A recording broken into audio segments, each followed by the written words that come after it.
Carolina Herrera, Vera Wang, Ralph Lauren. They are, of course, among the most recognizable names in fashion.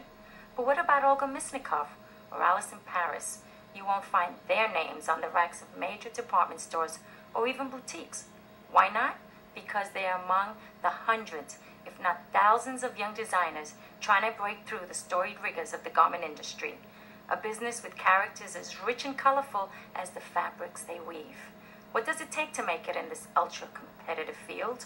We follow two truly designing women on their quest to get in and discover that the world of glamour is rife with unfashionable behavior. In New York, it's business. Fashion is a business. So when you have a business, the first point is to make a profit. And the second point is to do whatever you want to do with fashion. And so it's a little bit tough because you have to be a businessman about it. And, designers aren't businessmen. So you have to really network and you have to kiss a lot of ass, which sucks. Hey! 22-year-old Olga Myasnikova is an aspiring fashion designer with a lot of experience. But that is not enough. She realizes that she is one of many. There's just so many people in New York trying to do the same thing. The whole designer kind of boom with all the celebrities having lines, and everyone in the world now has a line. It just makes it more and more difficult for people who don't have the money and don't have the funds, just starting out of school to get noticed, really. Olga wants to get her own line, the avant-garde Omiya Omiya, off the ground. Hello? Just at home, draping a little bit. But right now, she's freelancing out of her apartment, taking whatever jobs come her way. This includes private clients and weddings. This is one of mine. I do all pretty feminine silhouettes, organic materials, really neutral colors. Alice in Paris is an emerging designer who hopes to launch her own line of day dresses next year. She also gets by making evening gowns and wedding dresses, but it hasn't always been easy. I had several difficult clients. Brides are notoriously difficult anyway, and you end up losing a lot of money the first couple times around. And it really takes a while to figure out your mistakes. Both Allison and Olga are graduates of the Fashion Institute of Technology, where passion is considered crucial to a designer's success. It's extremely competitive as it is, so if you don't have the passion and the drive and the ambition to go out there and do what you really love, you probably won't make it. Pam Zuckerman, a career counselor at FIT, gives sound advice to the students.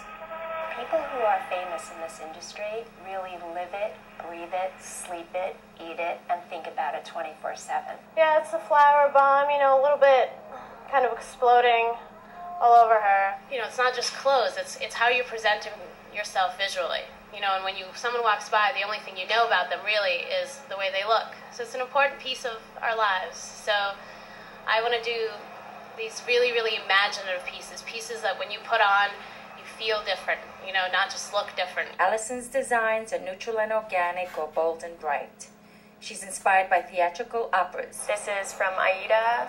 It's a lot of more natural fabrics, really, bold colors because it's an Egyptian opera, based in Egypt. While Olga says her designs are not exactly for everyday women. This piece is actually called the vacuum cleaner, and it's very, very tailored piece. It's supposed to be very industrial looking, a little bit hard, a little bit tough.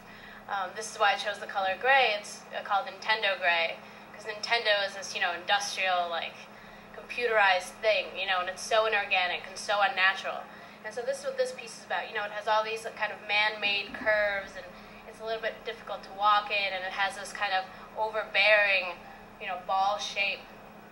And it's supposed to be, kind of a juxtaposition to this other piece that you guys saw before, the red flower piece, which is a lot more feminine, and that's supposed to represent the flower bomb versus the vacuum cleaner, which sucks up flowers.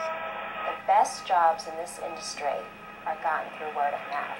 No matter how impressive a portfolio may be, Zuckerman says that it is not what gets most designers in the door. They're really gotten through connections in industry. And the students I have that have the greatest internships, for example, those that work at MTV in the fashion closet, or those that work for stylists, have all gotten them through word of mouth, by doing internships, by knowing people in the industry, So we really do encourage them to, network with people. All right, cool.